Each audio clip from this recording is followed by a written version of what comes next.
مشاهدينا الأعزاء، برحب بكم معانا وحلقة جديدة وبلطو أبيض على شاشة الفضائية المصرية. النهاردة إن شاء الله حلقة مخصصة لمرضى الحساسية والجيوب الأنفية، ونشوف علاقتهم إيه النهاردة بشهر رمضان. طريقة الصيام، إمتى ممكن يفطر مريض الحساسية وإمتى بيكمل صيامه. فالنهاردة إن شاء الله بنتكلم عن كل هذه الجوانب مع ضيفنا العزيز الأستاذ الدكتور محمد عبد القوي، أستاذ ورئيس قسم الأنف والأذن والحنجرة بطب الأزهر دمياط. أهلا بيك يا اهلا فندم، وسهلا مشرفنا بحضرتك ومنورنا. وبالساده المشاهدين. وعايزة أقول لك إن احنا بنتكلم عن ناس هم القاعدة والشريحة كبيرة جدا. معظم الشعب المصري يعني اه بيعاني من حساسيه الانف اه بمختلف طبقاته يعني. بالظبط. فلو حبينا نعرف الأول الحساسية، إيه هي الحساسية يا دكتور؟ والله هو في الاول انت عارف حضرتك ان الحساسيه دي اعراض بتظهر نتيجه دخول جسم غريب عن طريق الجهاز التنفسي الانف او الفم. فبالتالي الجهاز المناعي بيبتدي يصدر ارشادات، بيصدر ماده اسمها الهستامين. الهستامين دي هي المسؤوله انها بتعمل تورم البطانه الداخليه للانف أي. او الجهاز التنفسي. فبالتالي تبتدي تظهر اعراض الحساسيه. طبعا احنا عارفين اعراض الحساسيه ممكن تبقى حساسيه تيجي في الموسميه او سنويه. أي. الحكه في الحلق او في الانف، السيلان والعطس والافرازات اللي بتنزل من الانف خلف بالظبط. الانف، فبالتالي المريض على طول ممكن يتعرض للكحه. وممكن الحساسيه تبقى مستقره على الانف فقط او بتشمل الجهاز التنفسي السفلي، وايضا ممكن تشمل العين، يعني يحصل حكه في العين، احمرار في العين. فبالتالي هي مشكله الحساسيه ان احنا بنتعرض للمسببات. وانس ان تعرضت للمسببات تبتدي تظهر الاعراض. هي دي المشكلة. طيب، الحساسية زي ما حضرتك قلت هي بتتعرض لعرض خارجي فبيحصل لك الحساسية، لكن دي مش بتبقى طبيعة في الإنسان إنه مثلا عنده حساسية دايما. لا، مش كل المرضى اه طبيعة، وإمتى هي بمسبب خارجي. لا، هو مفيش مريض طبيعة، لكن هو اللي بيأثر فيه المسبب الخارجي. يعني انت اه عندك اه الأتربة، الدخان، المواد الكيماوية، التدخين، الناس اللي بيربوا حيوانات أليفة ممكن في يحصل لهم البيت، حساسية برضه. الغبار، الحاجات عدم تهوية المنزل، بيحصل حساسية بس هو مبقاش واخد بالها. اه في وظائف معينة بتخلي المريض يشتكي من الحساسية، من العطس والحرقان، زي الناس اللي بتشتغل في ورش السيارات، بالظبط. الدوكو والحاجات اللي بتسبب تهيج للأنف. دي بتبتدي تظهر الأعراض على طول. بس الناس اللي بتشتغل في جو وبيئة مصانع. بتنشط الحساسية عندهم، هو مش هيقدر يستغنى عن شغله، ما هي دي ولكن المشكلة، احنا دايما نديله علاج وبعدين ما بالظبط. نقدرش نقول له سيب شغلك، لأن هو مش اه هيقدر يسيب اه الوظيفة بتاعته. يعني في بعض من المرضى يقول لي، ما أقول له لازم تبعد عن السبب، أقول هو ده مصدر دخله أو مصدر رزقه. فعلى الأقل على الأقل بيلبس ماسك، بيبقى كنت فيه لسه هقول احتياطات. لحضرتك، لبس الماسك بنسبة قد ايه بيقلل من الحساسية اللي بتجيله؟ والله هو وجدوا دراسات مؤخرا، زي ما كنا بنلبس ماسك ايام الكورونا، ان الماسك بيقلل نسبه التعرض للمسبب الحساسيه، وبالتالي الاعراض بتقل بنسبه من 50 ل 60%. لكن ما بتقدرش يعني يمنعها خالص. اه دكتور، يمكن بعد جائحة كورونا هل في ارتباط بين زيادة مرضى الحساسية وبين فيروس كورونا اللي ناس كتير قوي أخدت الفيروس ده أكتر من مرة، ما هو ففي ارتباط بين الاتنين؟ الفيروس نفسه بيسبب حساسيه. يعني اه بعد ما المريض بيخف من الاعراض، بيقعد المرضى بتوع لمده شهر اتنين بتكح. ده بيحصل تهيج للقصبة الهوائية اه والجهاز التنفسي، والأعراض دي بتستمر على حسب المريض وعلى حسب مناعته من شهر ل2 3 أسابيع، بتفرق، لكن اه بتسيب أثر. عموما هم دايما اللي بيجيله دور برد عنيف شوية، بنلاحظ انه حتى لو خف وقام من المرض لكن بتستمر بيبقى في رواسب زي فقرة توابع بقى كده. الكحة، مم. ممكن المناخير الملتهبة، الجيوب الأنفية شوية ما زالت لسه كده. بيبقى في بعض من الاحتقانات داخل اه الأنف، اه بيحصل ترسبات من الأنف، بيحصل بوست نيزل أو الإفرازات اللي بتنزل بالظبط. خلف الأنف، الرشح بتضايق اللي المريض شوية، بيستمر فترة طويلة. والكحة. طب دي يا دكتور، الحقيقة يعني ناس دايما لما بيستمر الأعراض دي بيلجأوا من نفسهم انهم ياخدوا المضادات الحيوية. هل المضاد الحيوي له علاقة لا، في باستمرار؟ الحالات اللي زي دي الاستجابة ما بتبقاش 100% لأنه مش علاج للحساسية. بالظبط. لكن بناخد مهدئات للأنتي هيستامين، وبناخد الديكونجستنت لو في احتقان في الأنف. اه. وبعد كده لو الموضوع بيتطور بناخد كورتيكوستيرويد أو كورتيزون بيكون لفترة طبعا لفترة معينة، محددة. ولغاية ما الأعراض تبتدي تنتهي والمريض بيتشافى يعني. اه. طيب عايزين نروح ل يعني مرضى الحساسية وشهر رمضان. امتى حضرتك بتشوف ان مريض الحساسية اللي من هذا النوع ما يقدرش يصوم؟ لا، هو للأمانة إن مريض الحساسية يقدر يصوم، اه. لكن مفيش موانع للمريض الحساسية إن هو يفطر. يعني هو ممكن نستعيد إن الحساسية ممكن تسبب احتقان في الحلق، جفاف. مرضى الحساسية بياخدوا بالليل ملحوظة كده إنه قبل السحور ياخد قرص الحساسية. قرص الحساسية معروف إن هو بينشف الريق، اه. فبالتالي ممكن يبقى قاعد طول اليوم ريقه ناشف فعايز يشرب ميه، لكن لا، هنبدرها شويه بحيث انه هو فاطر ممكن ياخد قرص يعني الحساسيه ياخد القرص ده على الفطار مثلا، مش على بعد الفطار. السحور او بعديه مش بشوية؟ على السحور، لان اه. هو عبال ما القرص يشتغل هيبقى هيبتدي هو يحس صايم، بأعراض اعراض الجفاف شويه، فهو الجفاف. اه. عايز اه. عايز اه. يشرب ميه فمش هيقدر. فاحنا نبدل مواعيد الدواء شويه على اساس ان المريض يقدر يتماشى مع الدواء فتره الصيام. اه. لكن في بعض الامراض اللي احنا نقدر نقول عليها مثلا زي التهابات اللوزتين وارتفاع درجه الحراره والتهاب الحلق، ده المريض ممكن يفطر او ممكن يصوم على حسب قدره المريض. ممكن المريض يقدر يستحمل او ما يقدرش يستحمل حراره عاليه، ولازم في سوائل دافيه يشربها بترطب الحلق. وفي نفس الوقت ممكن يكون في بؤر صديديه، لازم نستخدم غرغره ان احنا نشيلها. اه. فده ممكن نستعيد القصه دي وياخد مسكن لمده كل 6 ساعات، يفطر يوم او يومين على حسب طاقته وقدرته، ومن بعد ذلك يبتدي يرجع يصوم تاني. اه. تنبيه يمكن للناس اللي بيتفرجوا علينا، لان الناس بعض احيان بتستسهل جدا فكرة الأدوية المضادة للحساسية، نقط الأنف اللي بتشيل شوية لاحتقان الاحتقان. الأنف. ف انه في او الاقراص اللي بتقلل برضو الاحتقانات دي، او الشراب، فان في بعض منها مش مناسب لحالات معينة زي مريض الضغط او مرضى من نوع معين. فعايزة حضرتك نقول الفرق بين الأدوية دي لأصحاب الضغط الطبيعي وأصحاب الضغط العالي. طب في بعض المرضى اللي بيعانون من ارتفاع ضغط الدم، في أدوية احنا بنكتبها للمريض نزلة البرد لما يكون عنده احتقان في الأنف. الأدوية دي بتقلل الاحتقان اللي متواجد في الأنف، بس بالرغم من بيبقى فيها المادة دي بترفع الضغط، والمريض أصلا بيعاني من ارتفاع في ضغط الدم.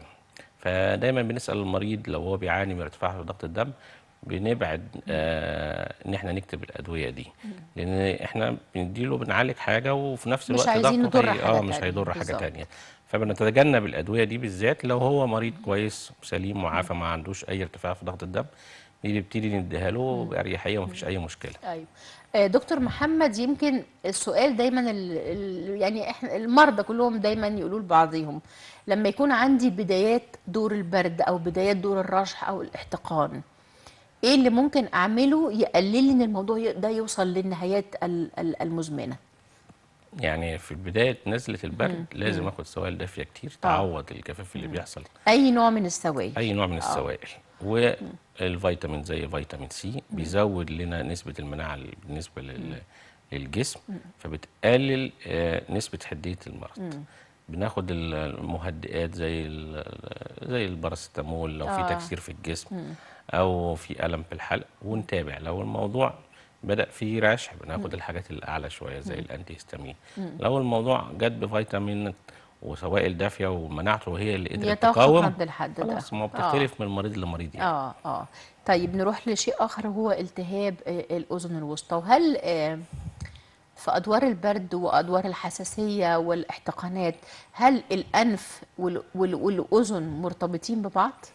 طبعا من المعروف ان الانف والاذن والحنجره يعني سيستم واحد كله مرتبط ببعضه. يعني لو حصل التهاب في الجيوب الانفيه عن طريق قناه الساكيوس، هينتقل الالتهاب من الانف عن طريق قناه الساكيوس يذهب للاذن، فبالتالي يحصل التهاب في يعني الاذن الالتهاب الوسطى. ممكن يوصل يبدأ من الأذن يا دكتور؟ لا، يبدا من الانف. من الأنف مش من الأذن؟ لأن هو كتير قوي في بداية دور البرد ناس بتشتكي أنا هو وداني وجعاني. هو جه يشتكي من اللي وجعاه اكتر.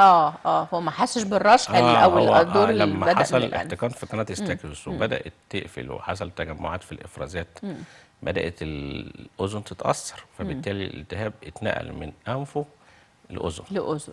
فبالتالي هو يشتكي اكتر من الالم. من الانف مش مؤلمه قوي زي الاذن، فهو بيشتكي من دايما الالم ألم الأذن فعلا بيكون يعني شديد. حديته أكبر فهو شوية. دايما يتوجه للمريض لما بيحس بالالم.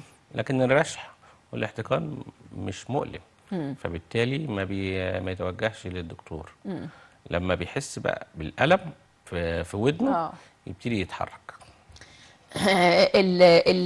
هل الدواء هنا بيختلف لما المريض بيبقى بس مجرد رشح في الجهاز التنفسي اللي زي الأنف والحلق، لما بيوصل بقى لالتهاب مزمن في الأذن هل هنا العلاج بيكون شيء مختلف؟ او الالتهاب المزمن في الاذن ده ما بيجيش من مره واحده، بيجي من تبعات. وتبعات ان المريض ما اتعالجش كويس. يعني احنا دلوقتي جالي التهاب مزمن وما اتعالجتش، التهاب مزمن وما اتعالجتش، قناه الستاكيوس بتتاثر، تروح مأثره على الاذن الوسطى، يحصل ارتجاع في طبله الاذن، التهويه بتاعه الاذن ما بتبقاش كويسه، ومن هنا يتحول من مريض عادي إلى اللي مريض ممكن يحصل له مزمن. مشكله مزمنه. يمكن العرض الرئيسي لكل ما اتكلمنا عنه ده الصداع المزمن، فده حله ايه يا دكتور؟ لا، الصداع دايما بيتوائم مع الاعراض. يعني في صداع بيتوائم مع العرض، زي بعض الحساسيه ممكن تعمل صداع، لكن في صداع بيجي نتيجه مضاعفات. هنا بقى التدخل لازم يكون سريع. يعني ممكن الالتهابات الجيوب الانفيه تعمل صداع وتكون صديد، من هنا نبتدي نتحرك نديله علاج كافي يتحسن المريض، اوكي. لكن لو حصل مضاعفات غير كده يبتدي ندخل بقى جراحيا يعني. لكن الصداع بيتوائم شويه مع حديه المرض. ممكن الصداع يزيد مع شديه المرض او ما يحصل حدوث مضاعفات. الصداع لو لا قدر الله واحنا صايمين ومثلا انا مريضة جيوب انفيه وبدات احس شويه بالصداع، مفيش حاجات بسيطه ممكن اعملها، حتى تمارين تدليك لمناطق معينه بس يقلل يعني من هو حديه الصداع بيختلف من مريض لمريض، لان احنا دلوقتي واحنا في فتره الصيام دايما بنغير ميعاد الوجبات بتاعتنا، بنغير ميعاد نومنا، فبالتالي في ناس بتحب تشرب منبهات زي القهوه والشاي، بتحب تشرب سجاير زي التدخين. فلما بيتغير النمط الحياه بيبتدي المريض يشتكي من الصداع. قعد فتره طويله مثلا ما اكلش، فنسبه السكر بتقل شويه. لكن في المجمل مريض الحساسيه بيجي له صداع، ابسط حاجه ممكن يعني لو حصل استنشاق مع بخار ماء ممكن يحصل زي تهويه او ترطيب للجيوب الانفيه، ممكن حديه الصداع فده تقل شويه. يقلل الصداع. وده يا دكتور ان انا بسخن ميه طالع منها بخار وابتدي استنشق. هل الميه بيبقى فيها مثلا اي غير نعناع او حاجات زي ما بنشوف يعني بس هي البخار نفسه هو اللي بيجيب الافكت. لكن الصداع الناتج عن تغير في النمط الحياتي هو بيحصل تعود في الاول يوم يومين، وبعد كده هو بيتاقلم نفسه واحده واحده. وننصح في خلال الفتره دي ان احنا بنشرب سوائل كتير وميه كتير اثناء الفطار، بحيث ان احنا لما نقعد فتره طويله يبقى عندنا مخزون يقدر يعوض فتره الصيام. سوائل مهمه جدا جدا، مهمه جدا ان جدا احنا جدا. يعني من بعد الفطار ان احنا ما ناخدش كله مره واحده، ناخدهم بالتدريج لغايه وقت السحور.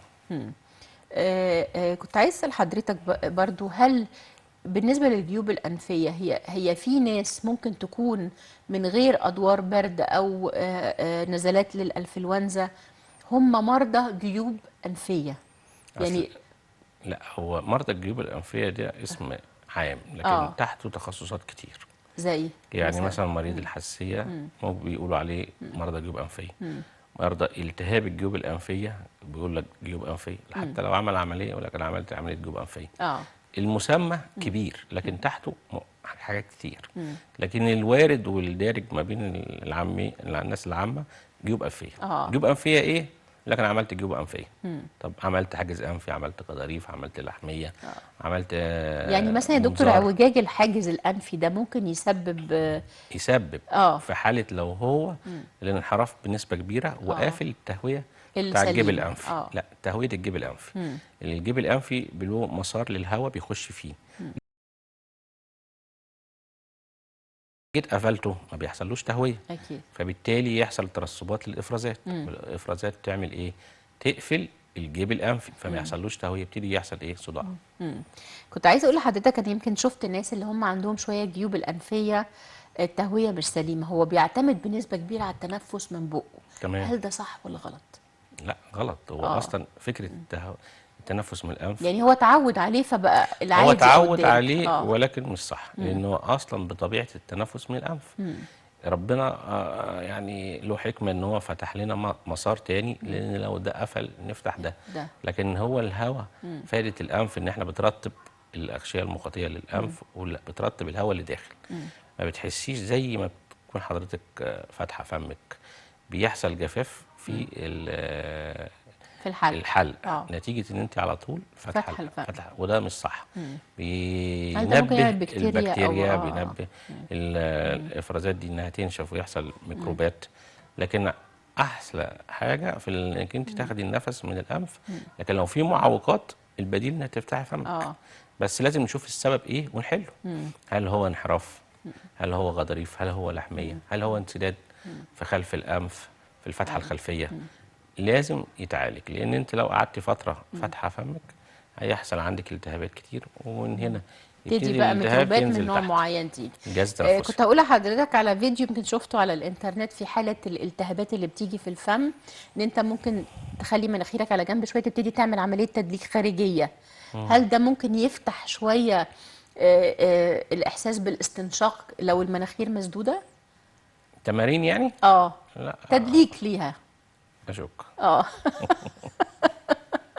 لان القفله او جيوب الانف نفسه محتقن. اه فهي التمرين الخارجي ده مش هيقدر يوصل له. يعني هو لو هيشم بخار ماء ممكن يفتح معاه، اه لكن تدليك خارجي لا اه اشك. هل الحساسية اللي بتبقى في المنطقة العلوية مرتبطة بالحساسية اللي بتيجي في الصدر ما اللي في هو الرئتين؟ الحساسية، جهاز التنفس العلوي وجهاز التنفس اه السفلي مرتبطين ببعض. فغالبا معظم المرضى اللي عنده حساسية في الأنف والجهاز التنفسي العلوي بيبقى مرتبط في بعض مرضى مع حساسية في الجهاز التنفسي يعني هي السفلي. بتبتدي يا دكتور من الجهاز العلوي اللي هو بتيجي الأنف من فوق والحلق، تنزل على تحت. وتبتدي تنزل على تحت، ودي اه بتبقى المرحلة التالية. ممكن يبقى عنده حساسية في أنفه بس، لكن صدره اه كويس مش شرط. يعني دي كلها ادوار بتختلف من من حاله مريض لمريض. الى اخرى، ولكن طبعا لما بتوصل الى الصدر او الرئتين ده لازم بتبقى يراجع الحاله دكتور بتبقى الصدرية. الحاله هنا يعني قصدي انها اصعب شويه. يعني بس هو ممكن تكون مايلد او خفيفه، او ممكن تبقى سيفير تعمل له ربو، تعمل له حساسيه شديده لازم ياخد بخاخات، اه ياخد جلسات. دي بتبقى اصعب بقى شويه. لانه وقت كمان جائحه كورونا كان دايما الكلام على انه لو الميكروب دخل عن طريق الحلق هو فاحنا بنحاول بيبدا من فوق وينزل تحت. بنحاول ان احنا نقتله طبعا مشاريب بالغرغره السخنه والسوائل والغرغره الدافيه والحاجات دي، لان ممكن يتوقف الدور عند منطقه الحلق ما ينزلش على ده الرئه. لو هو الفيروس اللود بتاع الفيروس ضعيف، ضعيف. والمناعه بتاعت المريض قويه. لكن هو لو شديد مش هيقف هنا بتشوف يكمل. حضرتك متحورات كورونا ما زالت منتشره ما زالت وموجوده؟ موجوده اه هل بس بيتعامل معاها كأنها نزلات برد. في بعض منه شديد شوية وفي بعضه خفيف. دايما بطمن المريض، بعرفه، وفي نفس الوقت لأنه هو هينتقل من المريض ده لوالده والدته لأي حد في لان الأسرة. سرعه فلازم انتشاره أفهمه، وهو بيستجيب في خلال من 3 ل5 أيام المريض بيتحسن. لكن ما بقاش تاثيره زي لا الاول يا لا لا دكتور. لا، بيتعامل معاهم كأنها نزلات برد، بعض منه متوسط أو شديد شوية بس.